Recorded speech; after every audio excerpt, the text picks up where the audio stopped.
Thank you for asking the question.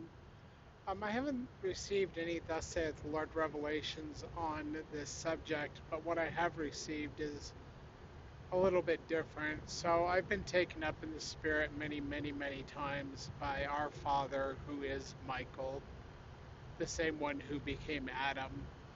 And I've seen him in the flesh once, face to face, with Jesus, face to face, who I embraced in the flesh. I embraced both of them.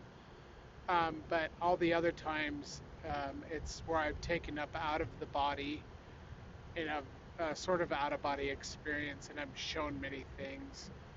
The reason why I know who God the Eternal Father is because I've seen a vision of Him, and I understand who He is from what I've seen and what I've been taught by Michael, mostly by Michael, Jesus Christ as well, but mostly by Michael. So, um,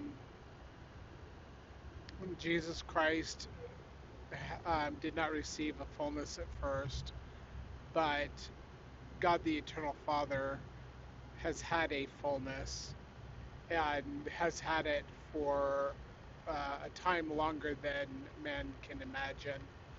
So that's why I know that Jesus is not the eternal Father, but that he is in place of the eternal Father for us, because we cannot come into the presence of the very eternal.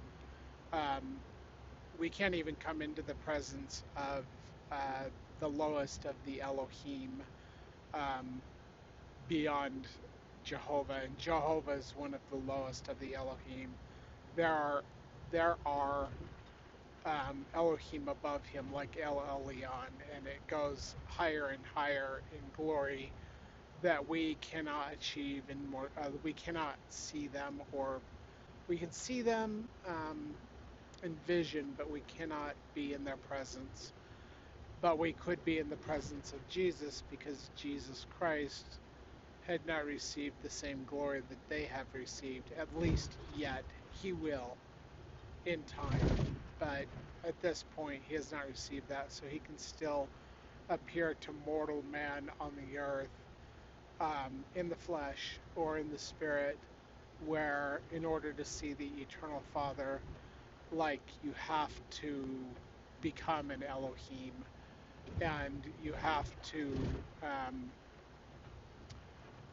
graduate to the level where you can withstand his glory, um, and that Jesus Christ offers us a pathway to receive um, the atonement, and the atonement allows us to enter into a path where eventually we can come into the presence of the very eternal in the process of time, but not in the process of time as it is in this earth. It actually takes quite a bit to prepare to come into his presence, in the presence of the eternal Father or the eternal Mother. So anyway, that's why I know who Jesus is. That's why I know who Jehovah is. That's why I know who Michael is, because I've been taught personally by them. So I hope that helps.